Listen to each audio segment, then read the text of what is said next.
And welcome everyone to a special night of a special episode of The Energy That Surrounds Us. I'm your host, Michael, and tonight's guest, some of you may remember from last season, making her epic return to the show. Yeah, do you like how I threw that epic in there for you? Well, tonight's show is going to be a little bit different because there's something that Jessiy has that she'd like to share with everyone, but we're going to actually get to that later. Okay. Before that, we have an exciting episode. She's got some really cool information to share with us.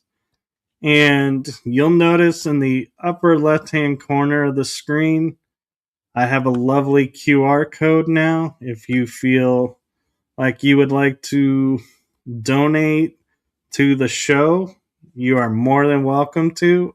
I don't get paid for this. Jessiy doesn't get paid for this. None of us get paid for this. We're doing this out of the kindness of our hearts. And if you would like to support us to keep shows like this on the air, please feel free to do so. It's totally up to you. And with that being said, I am now going to turn it over to the one, the only, super paranormal extraordinaire, Jessiy Hawthorne. Oh, thank you so much for the intro. I know I can't believe I think it was May last year that I was on here last. So I got a new Yes. microphone now, up to lots of stuff. You made our faces bigger. I was like, whoa, shit.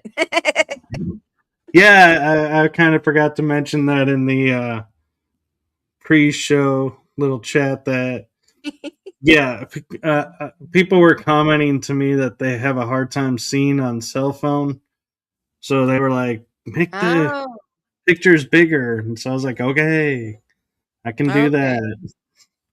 Yeah, I see. Yeah, I was like, I think that's a phone like screen on the side. Okay, interesting. Stuff's different. Well, you've That grown a is lot. new for StreamYard too. It is what the cell phone sees, Oh, and nice. so That's cool. Yeah. I haven't this is the first time I've seen that, so that's really neat. Uh so last night I was actually on one of my friends' shows, and it's not out yet, but it will be out, but I actually got to chit chat with Patty Negri. That was fun. So yeah, ooh, that was what I did last night, and I'm like, "Oh, and then I got tonight, so it's going to be fun." well, we'll try not to disappoint. Oh, you're good. It was my buddy had me, Patty, and then my friend Diet all on there, like all on the show, and it was funny because it was like about psychics. So obviously Patty was like, the most famous, and then Diet is second, and then I'm still just starting stuff and understanding stuff. So I was like the baby. So it was kind of Ah, cool. don't sell yourself short.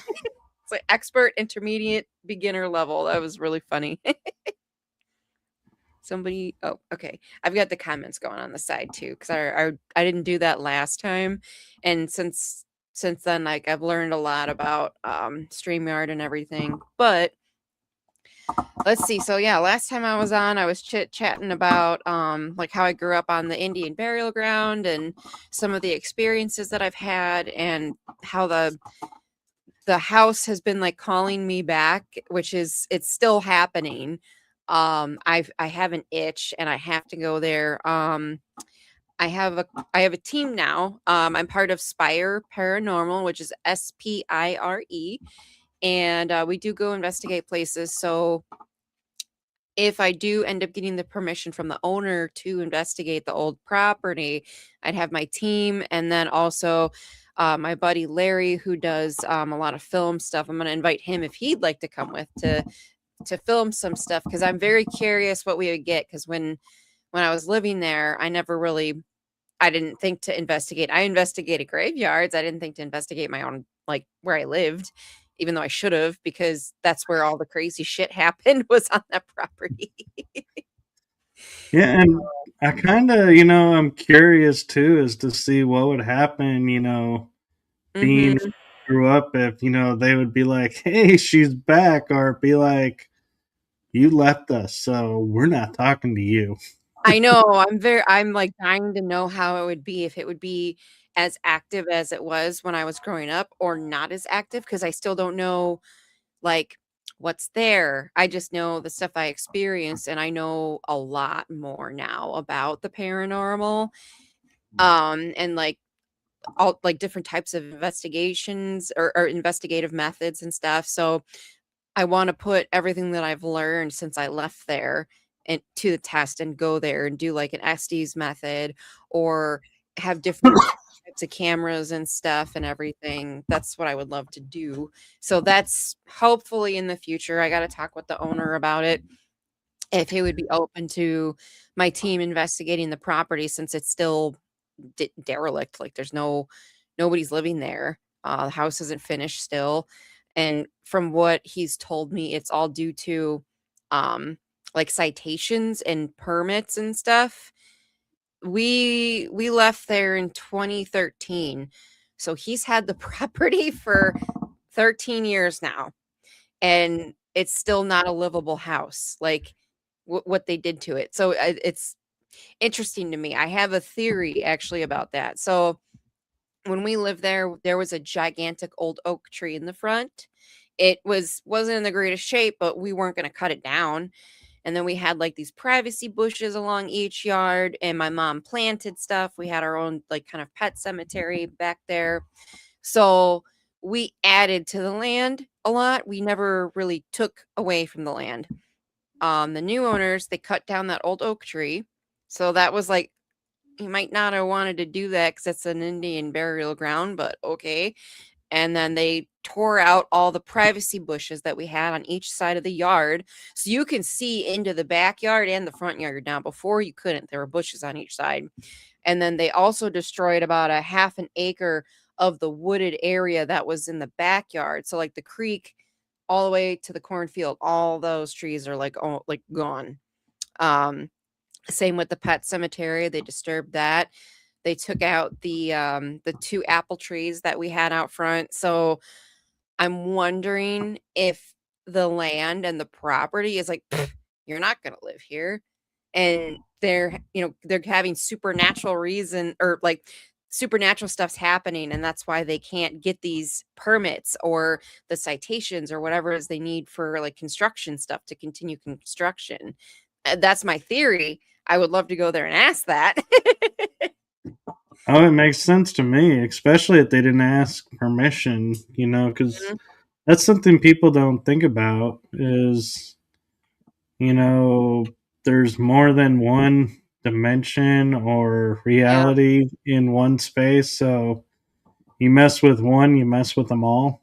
Yeah, pretty much. I mean, like, in Ireland and England even, they have, like, well, you cut down this tree and you upset the fae or the elementals, so you need to plant a fruit tree or something, and as an apology, give them tobacco and cream or something. So out there, they kind of understand it. Here, not really.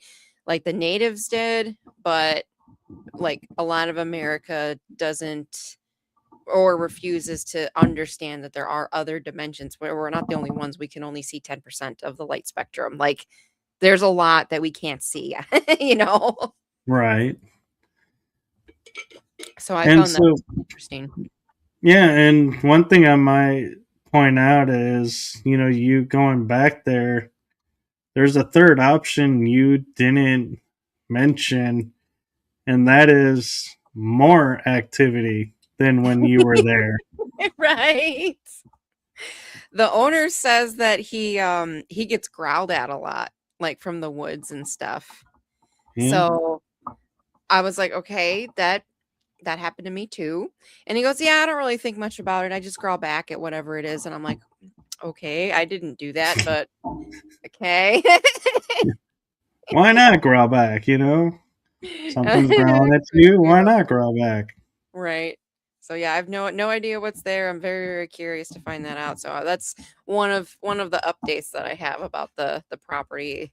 Like, some people have said you should just close that chapter, and, like, part of me is like, yeah, I want to do that, but I feel like I need to go there with no fear and try and figure out what's there and why all that stuff happened and everything. So like I'm still trying to get rid of the fear that I have because that place was a living hell for me growing up. So that's one thing I've been working on. Excuse Well, me. and it could also bring you a lot of closure. Yeah, that's another thing is it will bring me closure. I just have this thing of I think because of the fact I was so afraid, whatever was there fed off of it maybe. So if I go in there without fear, maybe it won't be as I don't want to say negative because I don't know what it is. It won't be as like prominent. I don't know. It's hard to explain what I'm thinking. Like I don't want to get rocks thrown at me. That's for sure. Oh man, I started thinking of a lot of with rocks flying, going, oh, a lot of scenarios. Yeah, none of them are good though. Right. Although, if they no, not even wrapped in snow. I was gonna say if it's still winter time, you might get a break there. Right. Just have to we could go in the woods a little bit further than if it was spring or summer. So, think that's what I'm thinking about doing. I mean, I'm still in the process of finishing up my book cuz it's like I'll start it and then I hit like a block and then I'm like I don't really know where to go from here and like when I did start it, it just like I didn't even realize what I typed. I just boop, boop, boop, went and then went back about like 2 or 3 weeks later. I'm like, okay, I haven't I need to write something down. Like I just remembered this memory that popped up. And I go in there, I'm like, oh, what did I even type? And I'm reading, I'm like, I don't remember typing most of this. Holy crap. It just like flowed through me. Yeah, it's amazing when that happens, and I was talking with a friend about writing, and they say when your energy and your spirit and everything is in alignment to Mhm. what you're writing, the topic, you can write it in a month or less. You Yeah. can write it fast. If Mhm. you're not, any one of those out of alignment, they're like, yeah, it could take you longer. You'll still get it done, but it just won't be as quick Mhm. until you get yourself back in alignment. And Right. so, but the thing about it is, don't rush it. Don't, like force it. Just, let it happen and, just let it flow. And then when you feel it's done, be like, okay, we're done. Find someone to edit it and get you a Yeah. cover and off you go. Yeah. It's my first book, so like I'm learning and I got so many friends, like including you that have written books and have like talked to me about different stuff. Like, oh, you'll have to do this, you'll have to do that. I'm like, okay, noted. Not exactly there yet. I gotta finish it first. And I've had people like, oh, are you done with your book yet? No, sorry, because a lot of people want to read like the full story from beginning to end and to today and Right. everything. Yeah. The one advice I will give you for the book, just to save you a lot of time and headache, is most books I was told are like 9 by 6. So wherever you're typing the book, preset your margins to 9 by 6. Hmm. So then when you go to upload it and make the book, it's all done. You don't have to go back and resize everything and refigure Okay. everything. I didn't know that. Interesting. Yeah, I've been you using, can. Google Docs for mine. Yeah, I used Word for mine, and I used Amazon to publish my books. And one of the things they ask is when you upload the manuscripts, because they're very trying to sound like real publisher types. And so they were like, "What size is your book going to be? Is it going to be 9 by 6, or you know?" There's options, and so you pick the one that you're going to use, and it's easier if it's already lined up. So that's just something to keep in mind. Is to, you know, save yourself some headaches down the road. Yeah, no, I agree with you there. That's for sure. Yeah. Sorry, I got distracted by one of the comments in the No, chat room. I'm reading them too. I'm like, who is, do you know Gerardo Torres? I don't think so. What is the wife password? Maybe that they're asking what's the Wi-Fi password, but why would they be saying that here? Yeah. I'm like, I'd hope you'd already be connected. That's Okay, well, as much fun as that would be to engage with, is I do have to say I am really interested to hear your experiences at this one location because I've heard mixed reviews. So I'm really curious your experiences with the Waverly Hills. Okay. Yeah. So that was a trip and a half. It was so much fun. There was 15 people. I got invited by a friend of mine. And that's one thing that Steve and I have in common is we've always wanted to go there. Me, paranormal, him, kind of paranormal. He's not into it as much as I am, but he's always wanted to go there because of the history. So we were like, he's like, yeah, I'm coming with you. You're putting me in a suitcase. I don't care. I'm coming with you. I'm like, all right, well, let's make it a little mini trip. So I got us like this little cottage and stuff. About 45 minutes out of Louisville.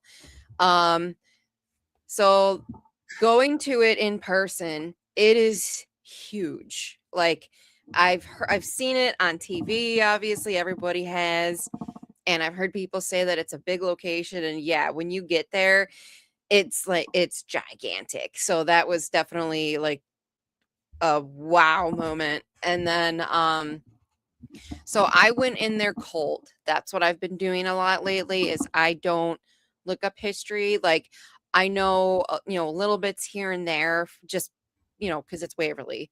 Um but I didn't know everything. I know obviously it's tuberculosis and stuff and they I didn't know so there was I'll talk about this in a minute. There was a floor there. The only time I've ever felt this was at my old house. The most uncomfortable, like, I don't know, it's hard to describe. I wanna say negative, but I don't know if it's negative. It could just be all of the energy that's on that floor, but later on, I found out, like, it felt off, like, I could not stop crying, like, it was bad. So, we walked in, we did, like, a mini tour, kind of, like, during the daylight so we could kinda see where we were going. There's only one staircase that goes to the 5th floor, which is in the middle of the building. Um, so I didn't really know what was happening. I'm just like, "Okay, so, how's this go? What are we doing?" And my buddy's like, "Yeah, whatever you wanna do." And I was like, "Oh, so me and Steve can just go wherever?" He goes, "Yeah." And I'm like, "What?" And Steve goes, "What?"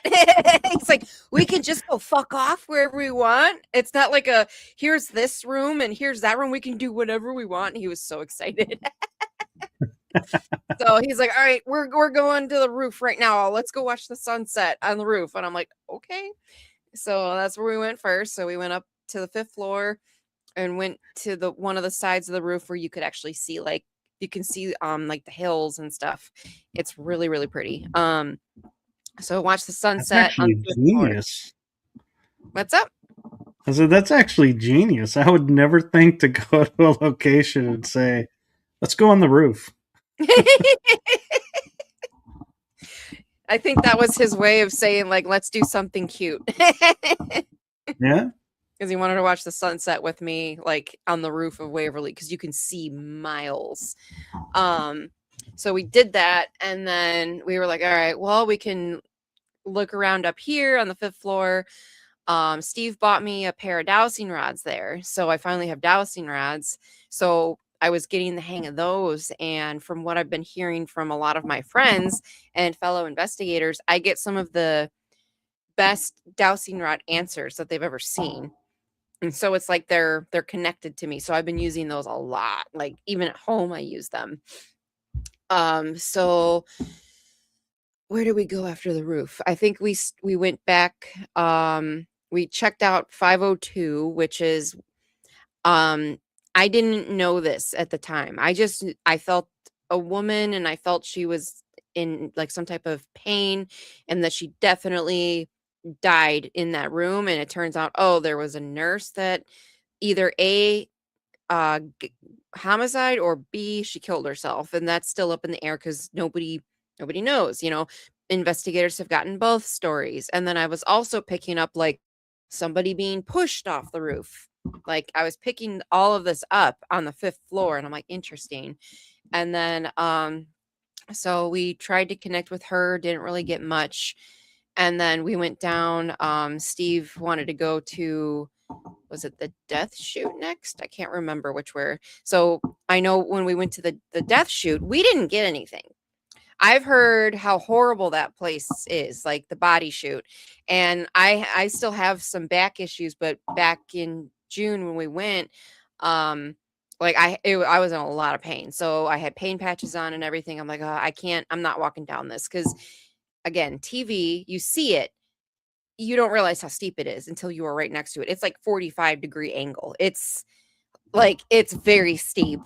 So I told him, I'm like, I'll go maybe halfway down. I'm not going all the way down. And he's like, oh, I will. I want to do it by myself. I'm like, okay. So he walked all the way down to the bottom. And I was like, he goes, babe, we should turn our flashlights off. And it echoed really loud. So I'm like, okay. So we turned our flashlights off, and he's down there giggling like an idiot. And then I heard it was raining and stuff. So I heard two wet footsteps behind me. So I was like, really? And I turned my flashlight on and I look, of course, nobody's there. And I was like, okay, hi. Like, I don't feel anything negative. So, just please no touching. If you want to try to communicate, we can do that. Just don't touch me, please. And I kept hearing footsteps on the concrete around me. So I'm just like, I'm going to go back up. So I was like, babe, I'm going to go sit in the chair that's at the top of the chute. He's like, okay. So I sat there for a little bit while he walked up, and he was taking pictures and video and stuff. There's a video that he was going to try to take a picture. So like he, it was actually accidentally on like looking at him mode on his phone. And he goes, oh, God damn it. And then you hear like a scream in the background. I didn't hear that. And I was on the top. I was like, wait, that was when I was on the top, because I heard you go, oh, God damn it, because it was so echoey. But yeah, you hear him go, oh, God damn it. And then you hear a scream on the video. I'm like, okay, that's interesting. So that was the body shoot. And then we decided to go to the fourth floor, which the only thing I knew about that floor was I was told to be careful and that shadows are seen a lot on the fourth floor.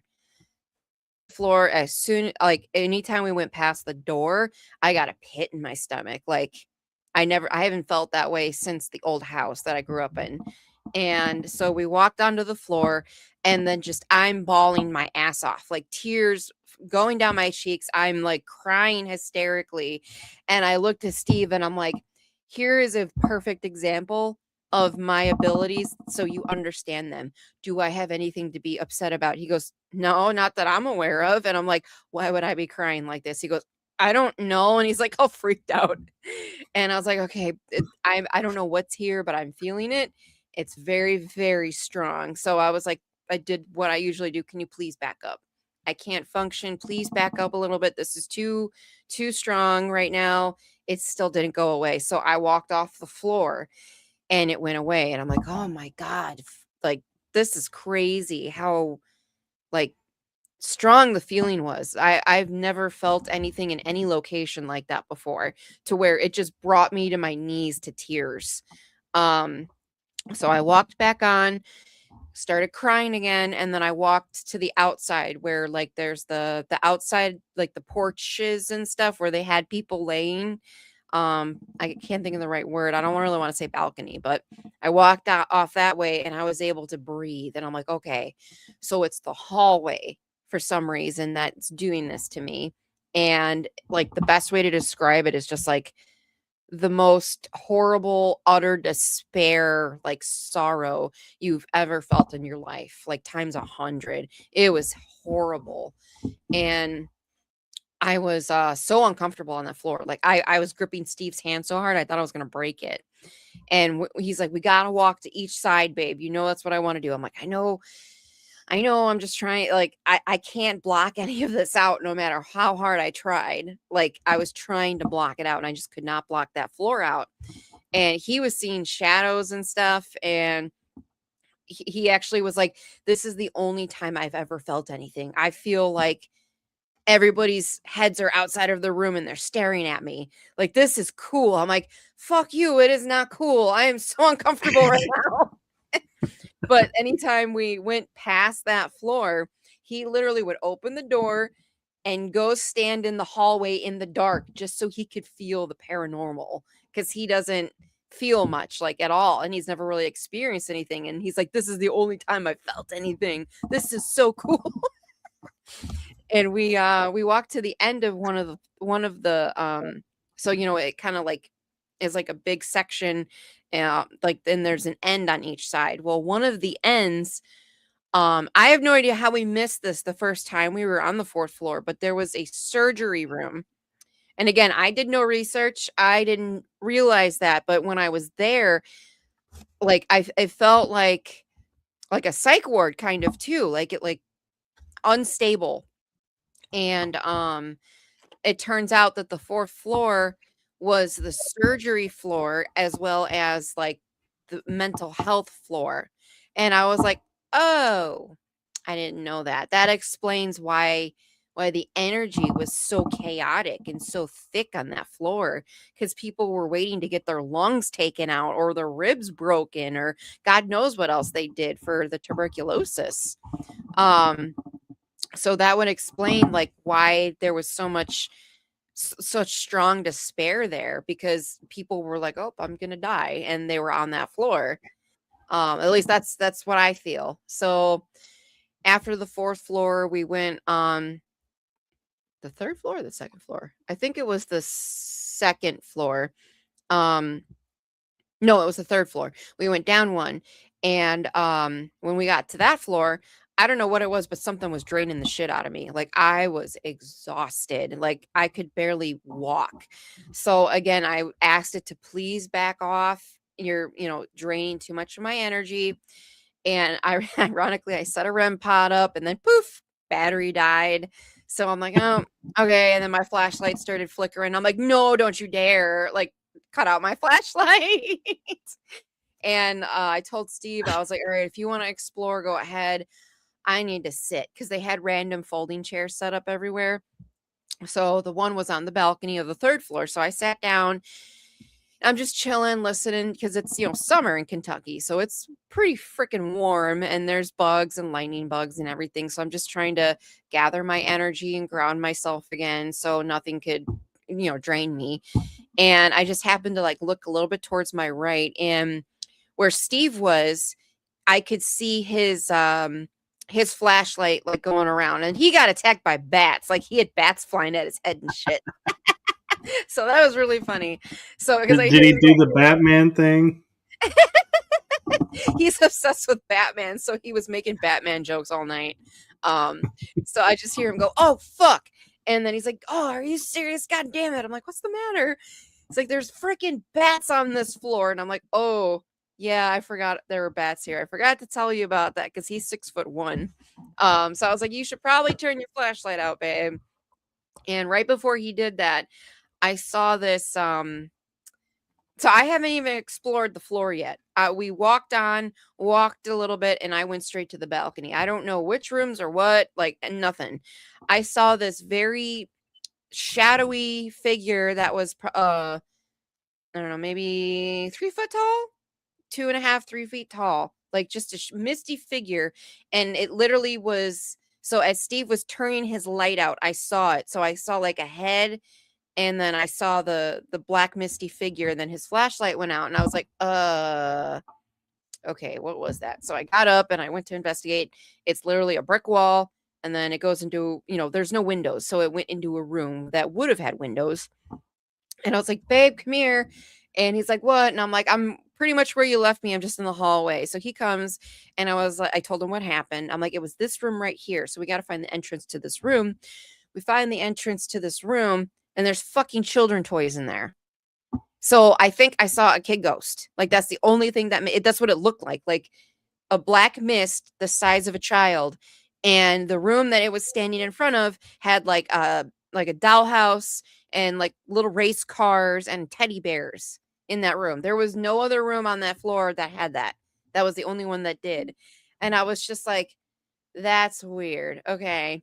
And then it turns out that's the floor or the room that I guess Timmy is seen in a lot or seen around. There's a little boy ghost named Timmy there. Didn't know that. So I was like, okay, that's more validation of what I saw. Interesting. And then at 3:00, we decided to go to the 4th floor one more time because again, I go on that floor a lot. And I'm like, all right, you are lucky. I'll do it. Fine. Because I don't know when we're going to be back here. And set up chairs and I set up a REM pod. Steve kept seeing shadows and I had my dowsing rods going. Oh, one other thing. So Steve decided to lay in the morgue drawer in the morgue on the 1st floor.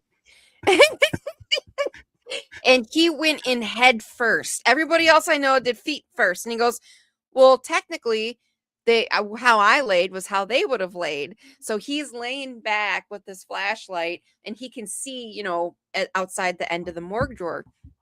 I was off to the side using the dowsing rods, asking what floor we should go to next. And, it went 1 and then 2. I'm like, okay, so we should go to 2. And it went to yes. And I was like, can you point to where you're at? And they pointed to this one area. And then Steve goes, babe, where are you at?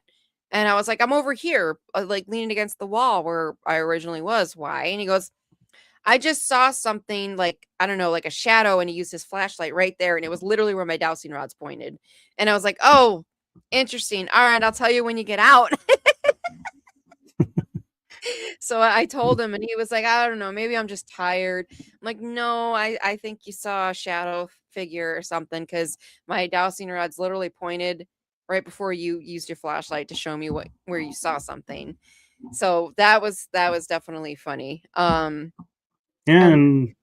yeah, the I don't surgery. know anybody who goes feet to the door and yeah, Yep. that's new to me. I'm like, nope. I've always seen it You and go in and experienced then the your head's head sticking comes out. out. Yeah. No, he did the fucking opposite. And it's so funny because my friend Larry did the same thing, but he went in feet first. And Steve's like, well, I was able to see, and that's technically how the dead bodies were in this, the head first. So that's why I did it. Somebody, hello, hi. So that was definitely really funny. And then again, yeah, we went back to the 4th floor around 3. And he kept so the way that the one surgery room was it was like off to the side. So there was like a mini hallway that looked into an atrium.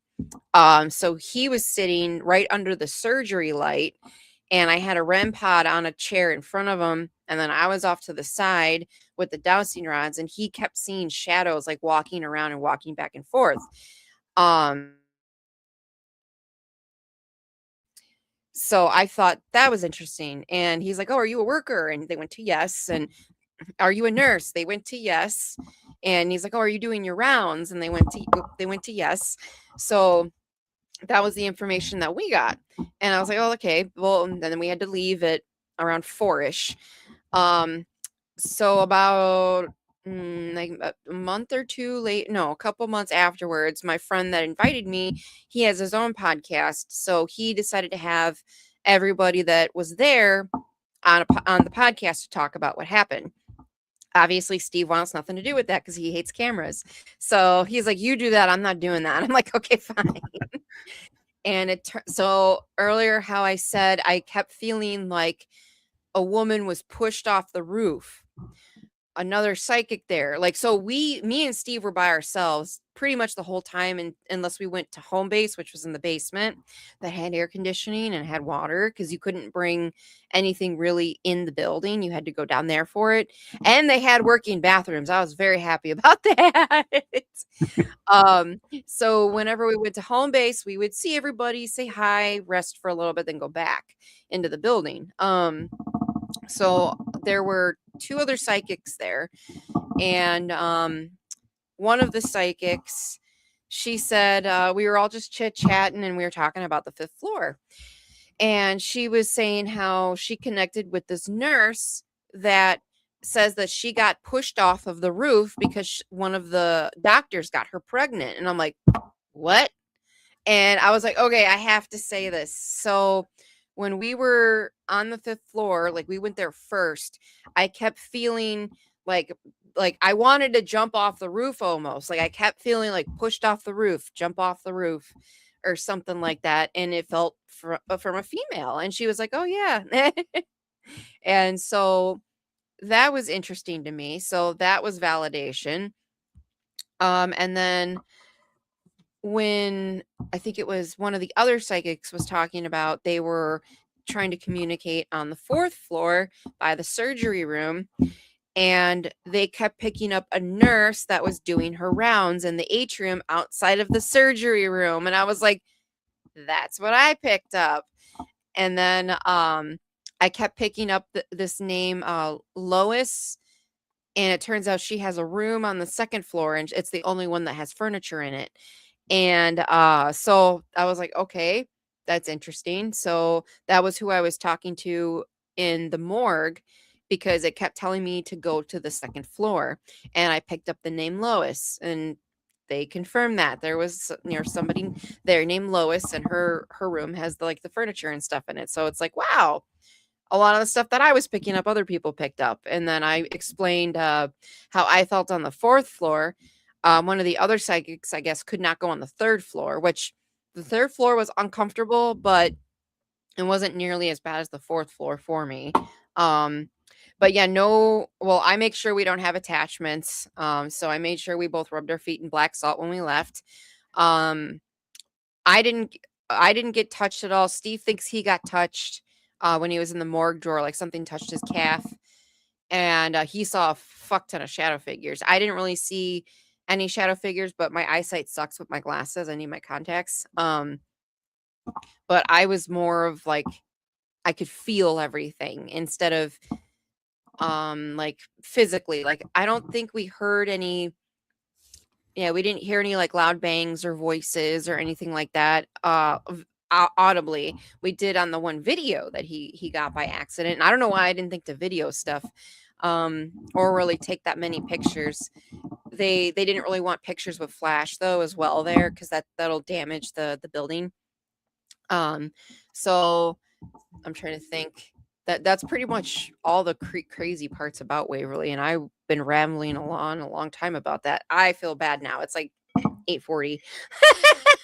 Oh no, you're fine. And I'm just kind of curious your thoughts on, we look at locations and we notice what we see, what we feel, and everything, and try to determine, is it the building, the land?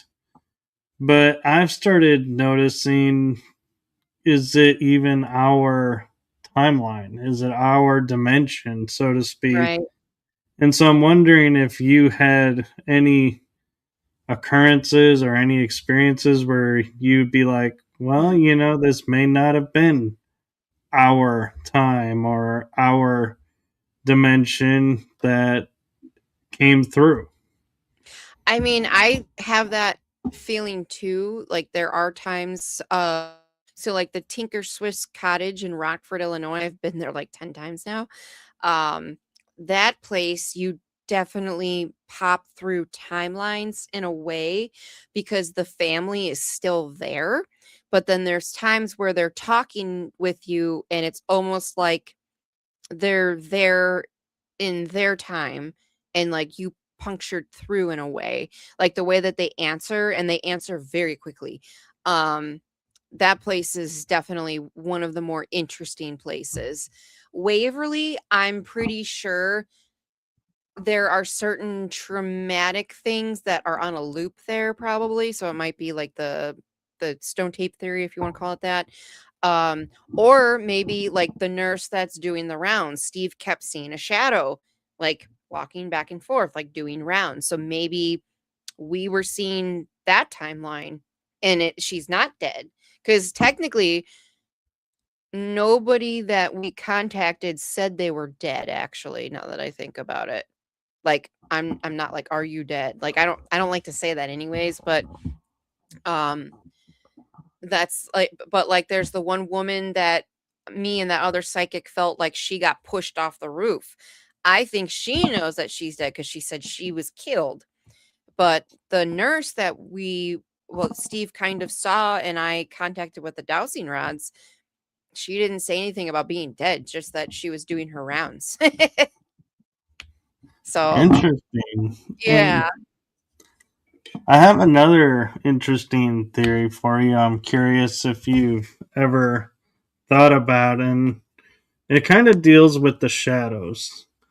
Is yes, there are shadow beings that do mischievous things and Mhm.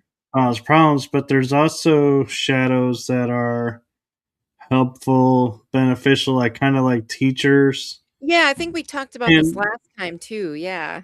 No, they're not yeah, all well, I've had a new conclusion to the theory come up, and Mhm. that is, I don't know where your stance on like extraterrestrials and Oh, I could talk about that all day. everything. And I was, I started thinking, how does our first contact work? Well, we study people and then we gather enough information and approach them. Well, what if shadow beings are ETs studying us to Mhm. make first contact?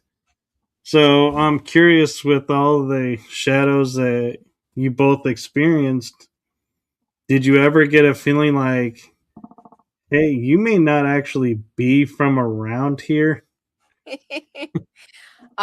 Maybe on my property, Waverly, I didn't really get that. I felt a lot of people and a lot of people emotions there instead of something unfamiliar. So I think Waverly definitely has its stamp in time, if you want to put it that way. What it was, what happened there. I didn't really feel any extraterrestrial presences, and I've been around them before because I do the CE5s and stuff, so the close encounters of the fifth kind. So I've been in the presence of extraterrestrial beings, and they have a different vibe, I guess, energy. Like one time, when I first started doing CE5s, my friend, he was in contact with like these orbs that floated around his house all the time. And I was telling him that was like, I was freezing. I couldn't get warm. And I just had the worst migraine for like 3 days now.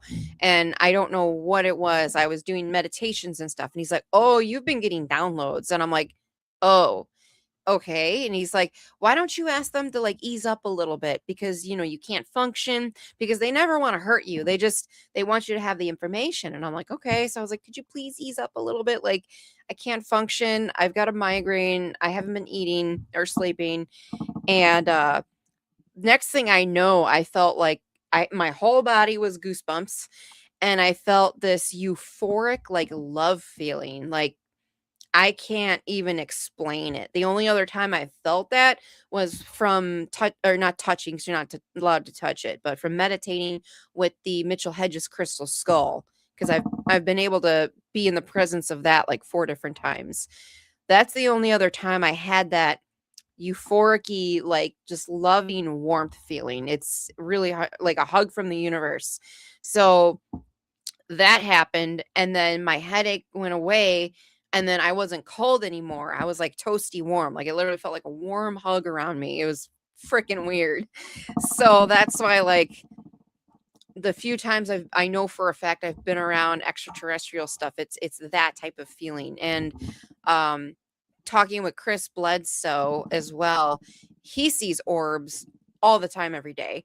And I've done CE5s with him, and he, like, I explained that, and he goes, "Yeah, that's them. That's, that's the love that they have excuse me, the love that they have for us. So you felt that. That's how you can tell if you're in the presence of them and not our military." And I was like, "Oh, interesting. Okay." So, yeah, that's how I know what an ET would feel like, I guess. Are you reading the comment? Yeah. Oh no, I was looking. Linda Judd was commenting. The first ghost I saw was an apparition. I could still see his details, so I contacted some psychic medium as a go between to help me talk to him. Turns out he didn't know he was dead. Then I asked if he wanted help to cross over. He said yes, but let me say goodbye to friends. Hmm. Interesting. Yeah, and that's one thing that I find curious, and thank you for bringing that up, Linda, is we go to these locations and like Waverly, where there's a lot of imprinted trauma energy there, but yet you never hear of anyone saying they want to leave, they want to be freed. Mm-hmm. Why do you think that is? Why do you think they're so attached to being at that location and don't want to go anywhere else? Well, I haven't had that experience. Well, I mean, I was only there the one time, and none of us well, I don't know if anybody else asked, but I didn't ask if they wanted to be freed. Um Chris Fleming, when I go investigations with him, if certain spirits come through, he does ask that. At Tinker Swiss Cottage, we've had a couple, I guess you could call them walk-ins, spirits that just walked into Tinker Cottage and was like, "Hey, what's going on?" And they, like, this one spirit got murdered, and he had a lot of like, he wanted vengeance for his death and everything, and we pretty much we were like, "Well, you can't cross over if you want that. Like, you need to come to peace with that. It's horrible what happened to you." And we were actually able to cross that spirit over. Um, I think there's like an in between. Like, I think there's spirits that are still kind of in our realm, and then there's ones that have crossed over and they come back. Chris actually has the same thing. Like, "Oh, this spirit's already crossed over." But they're here looking out for somebody or for you, or um they're here helping other people or helping other spirits, but they've crossed over. So I think it depends, I guess, on the person. Some people at Waverly might, it might be a timeline and they're not ghosts, so they're not going to ask to, be let free. Or there's ones that might feel like they're stuck there, like maybe they don't even really realize what's going on, and they don't might not have the opportunity, like, who knows? Yeah, I just think it's kind of interesting because Yeah. all these places people go to, they're like, "Oh, we crossed this person or we helped this person," but you never really hear that from Waverly. Interesting.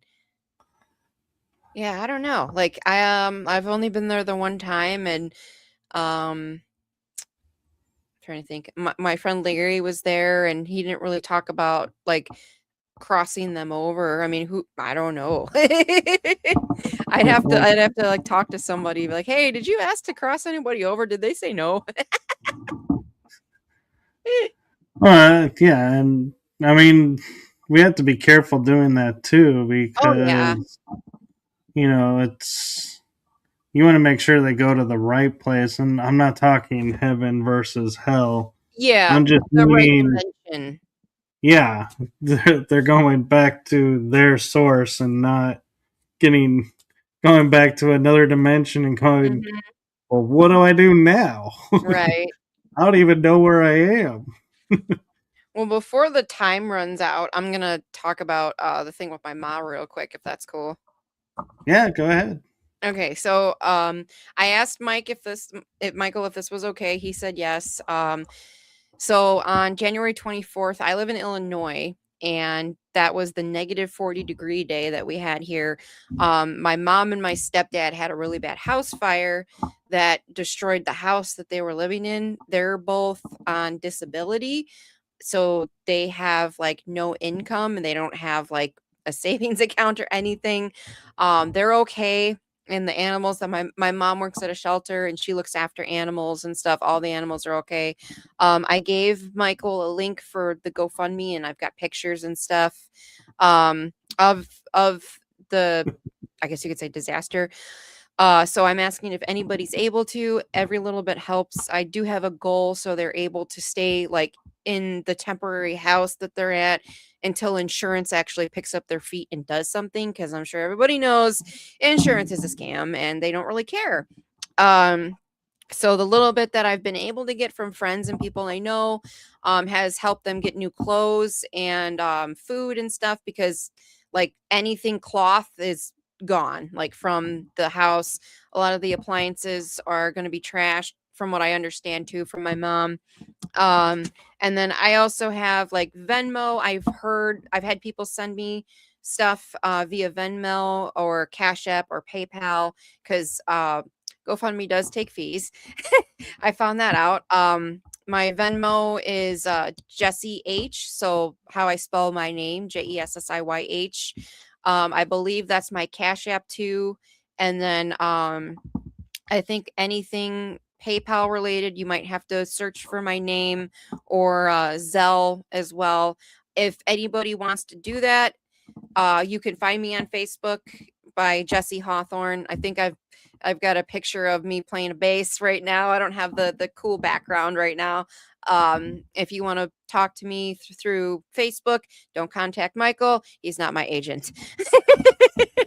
So any help would be greatly appreciated. I do know a lot of people, and I wanted to try and help out some really caring people that pretty much have done nothing but good for their whole lives. Like my mom's one of the kindest person or people that I've ever met. All she does is volunteer and take care of animals, whether it be ones she helps outside that she finds, or she fosters animals to get them back into a healthy home.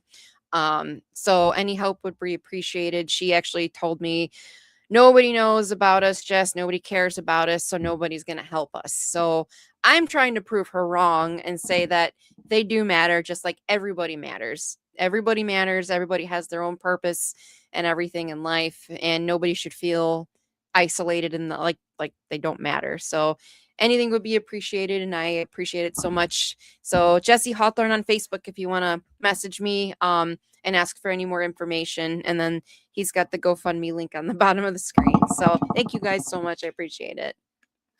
Yes, and make sure when you look up her name, because she and I had a lot of back and forth on this. It's spelled Jessiy. Yep.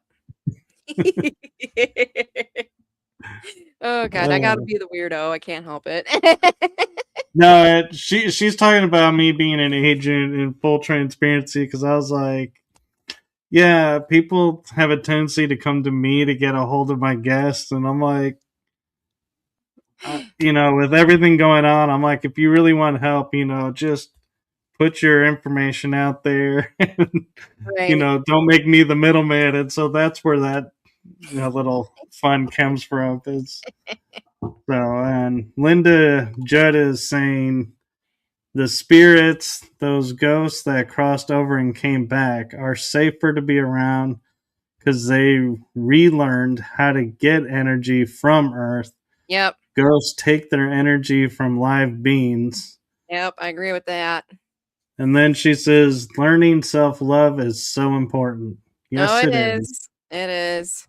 I learned that the hard way. So I do love myself, and some people like they don't understand how a lot of I mean, I'm sure everybody gets attacked, and there is, I think we talked about it before, the paranormal drama, and I don't let any of that crap bother me. I'm just like, just keep me out of it. I don't care. Like, I'm me. I like who I am as a person. You don't, I'm sorry you don't. That's not my problem. Yeah. I'm wondering too, with your home, that you grew up with. Mhm. You say the woods got chopped down, like half of it. I Bit, yeah. remember in our episode you were talking about there was a spot in the woods that you went to where you saw like a ritual taking place and then Oh, that was the left. cemetery that was a little bit down the road from my house. Um, Okay, because I was curious if that was part of the teardown and was like, no, ooh, so the area is I really don't like to look at it this way, but it seems there's history there that's very, very dark, and there's still people practicing very dark stuff, and I don't know, worship, if you wanna put it that way, for money and power, because that town that I grew up in is kind of run by a couple families. And if you don't have that last name, you get ostracized. I didn't have that last name, and these people have mansions and property and cars and horses and all of this. And one of the times that I did see a ritual going around, like, I don't know, in the field, because we were just driving around at nighttime, country, bored. Um, Me and two friends saw like fire. And like torches, I guess you could say, as well as like a kind of a bonfire. And then we saw robed figures around it. And we were like, what? Like this? No, that's TV. That's movie shit. That's not real. Like nobody does that. Like what the hell? And then because we were in a car, I'm sure they heard the car on the gravel. Three of them turned around and started walking towards us. And my friend that was, driving was like, fuck this. And he hit the gas. I was in the back seat and I flew back, and we were just driving around talking about it. Like, what was that? What did we accidentally like stumble into? To this day, I still don't know. And then there's the cemetery that's literally the same distance. So from my house and my property, one way is where we saw the ritual, and the opposite direction is where the cemetery was that had the disturbed graves, as well as the pentagram that was made out of gravestones, and then like an altar made out of gravestones with candle wax on it. And that's where me and some friends went just to check it out. And all of us almost died within 2 weeks. I talked about that last time. right. So yeah, it's interesting to me how there were these we got a map, and we put like little pins on these points of where all this weird shit happened or stuff we saw, and it literally formed a pentagram, and my house was in the middle. So the Indian burial ground was in the middle, and then all the weird shit was little points outside of it. That was, oh god, when was that? That was like 2006 or 7, I think. So still when it was when I was still living there with my mom. So that was definitely interesting finding that out. Yeah, and you mentioned now that you have Spire, and Yes. so tell us about it. So it's the team I'm a part of. My friend Ed Levin, he's the lead investigator. Um, I met them a little bit over 2 years ago at one of the first expos that I did, and we all became friends. And then we just were at the same investigations a lot. So I joined the team last year, and let's see, one of the actually there was an investigation this past Saturday. I unfortunately couldn't make it. My We had to put my fiance's cat to sleep on Saturday. Oh, So I'm sorry. yeah, thanks. So I wasn't gonna be a dick and be like, bye, I'm going on an investigation. So I was like, guys, I can't make it. And they're like, okay, we'll live later. So they do Facebook lives. And I joined, and I was picking up information through the freaking phone, which was cool. Like they were, going around in the basement, and there was this one tiny room that had a chair, and like I don't know, I got like tall angry man. So I was like, guys, there's like a tall angry man in there or something. And this was before they even like they didn't say anything. I just joined the live, and I'm giving them the information that I'm seeing, and then they went panned around and there was this dark corner. I'm like, I think there's a little girl back there. And sure enough, Mike, who also is a psychic, he was on the live. He goes, yeah, there's a little girl back there. And then when they went upstairs, because it was a bar and grill, they were panning around the bar, and there was the bar, and then the stools, and then on the wall there was all those like stupid like slot machines or whatever, the games, video games or whatever it is that they have in bars now. Right. So I saw that, but I didn't see it. I visually saw it, but in my head, this image popped up of like girls in flapper outfits, guys with the fedoras, like 1920s type of shit, just like popped into my head real quick. And so I was like, okay, I don't know why, but when you were panning around, I saw like an image of 1920s like flapper dresses, the music and like prohibition type of stuff era. And sure enough, that was accurate. That place was open then, so more than likely they were a part of all of that. So I was like, holy crap, that's cool. So I'm doing like the psychic shit like through live, which I haven't really been able to do that much. I had a one-on-one with Chris Fleming in early January, and so he was, well, for one, he was giving me shit. He's like, you don't need my help, Jess. Like, what the hell? I was like, I don't know. Like, I wanted to try. And he's like, no, you're good. You don't need my help. And he was telling me one of the things I should do is like set intentions and everything. Like, I want to communicate with positive beings. Whoever's here, please come and communicate with me. So I was itching for an investigation. So I was like, yay, I'm going on one. And then I couldn't go. So I was like, all right, I'll try the live. And that still worked. So I thought that was really cool. Yeah. We also investigated a different bar in December. They don't want their name out there, so I can't really say. So undisclosed location, and we got some cool evidence. We actually have so we had like apps going on the phone. I know a lot of people are skeptical about that, and I am too. But it was just interesting because we had static cameras set up and some of the apps going through speakers. And when we were going through the evidence, like Ed would ask a question like, oh, are you Johnny James or whatever? He would say, are you so and so? And then you hear yes as an EVP from the camera, and then the app said the same thing. That happened on 4 different occasions. I think another question was like, were you whacked? Because there was mob stuff that went on there, and it said we heard yes on the camera and then yes on one of the phone apps. So that was kind of interesting. I've never experienced that before where you get both. Usually it's just one, but you heard the whisper and then you heard the app say it. So that was really cool. So Yeah, it's kind of funny when you were talking about the first bar when you first started describing it. I heard a voice in my head go "speakeasy," and oh, then you cool. said, "Oh, that they were in during," and I was like, "Oh yeah, that's a Yep. speakeasy." That's interesting and that's cool. So yeah, it's Spire, SPIRE Paranormal. It's on Facebook. But we also do like home investigations and everything, like an actual paranormal team. The card actually says got ghosts, we can help.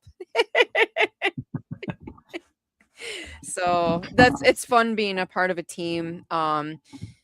Because like I can go to investigations, more frequently, and then be able to use my abilities more and understand them better. Because the last time I talked to you, I was getting stuff here and there, and now I'm getting more because I'm trying to open up more.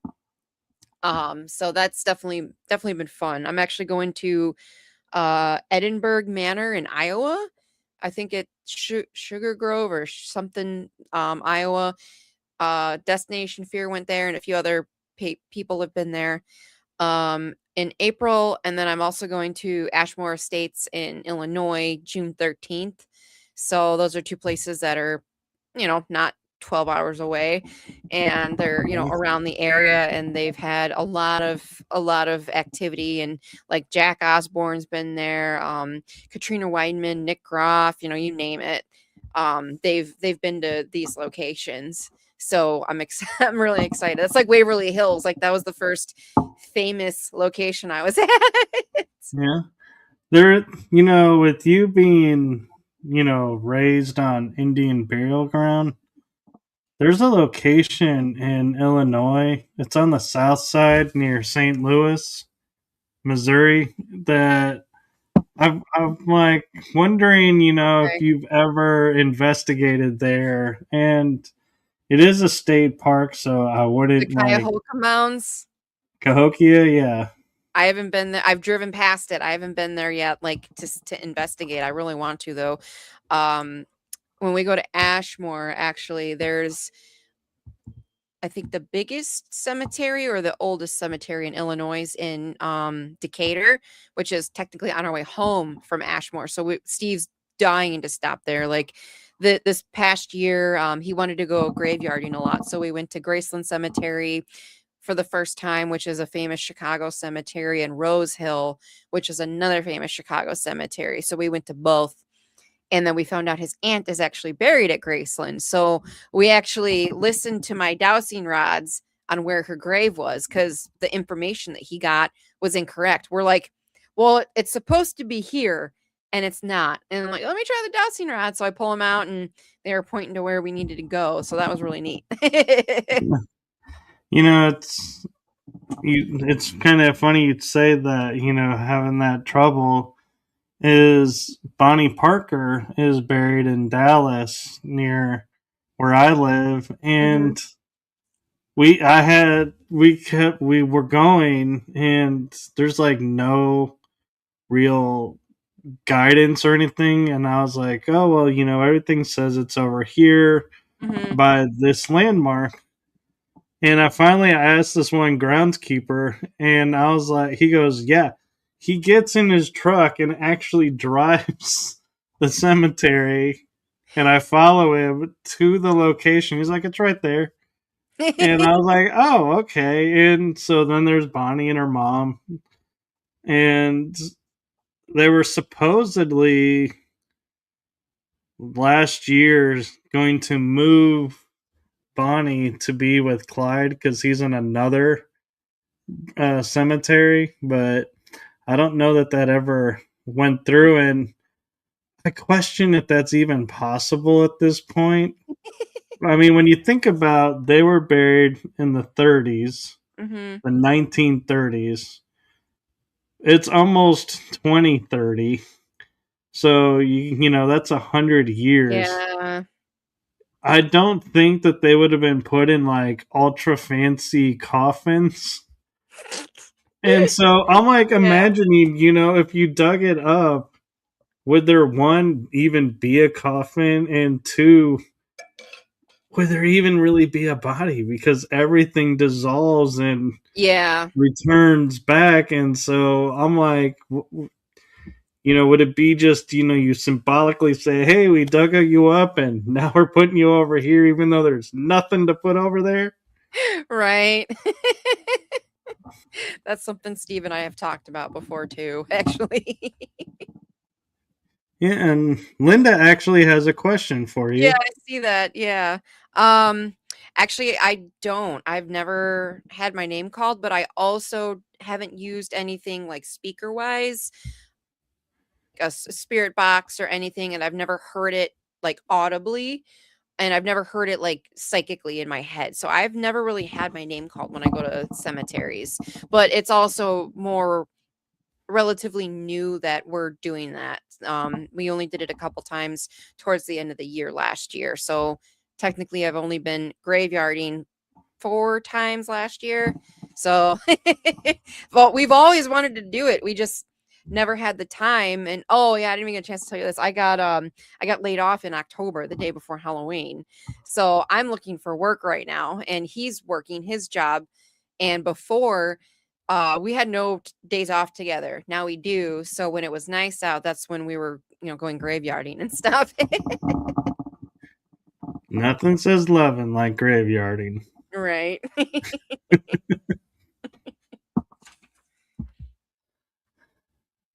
She says graveyards are technically different than cemeteries. That's true. There's a difference. My fiance calls it graveyarding, so that's why I say that. Yeah. Uh, so Oh, one. any 111. 111. The live, it says 111. It's like an Oh, hour and 11 minutes. I was like, you threw me off because I was thinking, wait, what angel number 111? Where are we seeing that?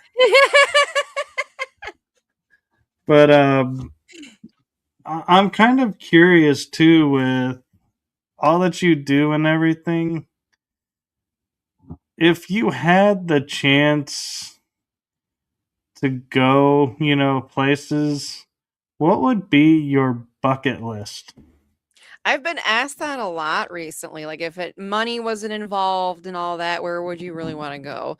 Um, Honestly, when it comes to like history and haunted locations, probably like Scotland or Ireland. One of those, because they have like the castles and it's beautiful there. And I hear so much about it from like from Chris Fleming when we chit chat. He talks a lot about Yeah. that. I love Fae and believe in them, and they're very known in both of those countries, in Scotland and Ireland. So I'd love to come in contact with them. Oh yeah, you can't build a house in Ireland or Scotland without approval from the Fae. Yep. Yeah, very cool. So, do you have any advice or any message or anything that you want to share with the audience? Um, I mean, I've been up to a lot lately. I unfortunately don't have many expos this coming year.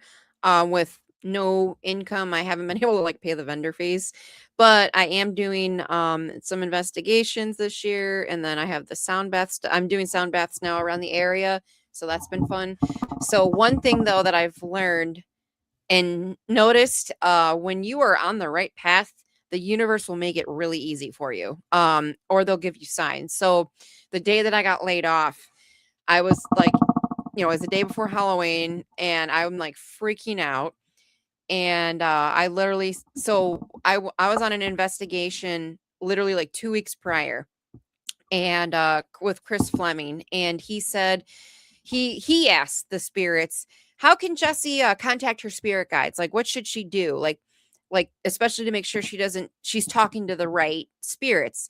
And they literally said, um, pray to your dad, because my dad passed when I was 10, and I was the past like month before that, I kept feeling like I need to talk to my dad. Like, I need to say, "Hey, dad," and talk to him.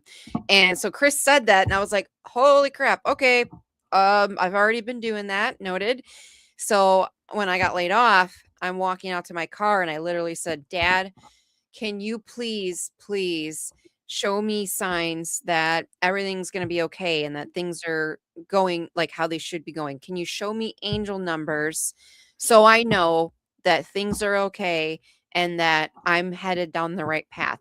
I swear to God, every single day I see one to four, like 111, 222, 333, 444, especially like the time. Like, I've literally taken probably over 100 screenshots of my phone from looking at my phone just to see what time it is, and it's that time, and I take a screenshot.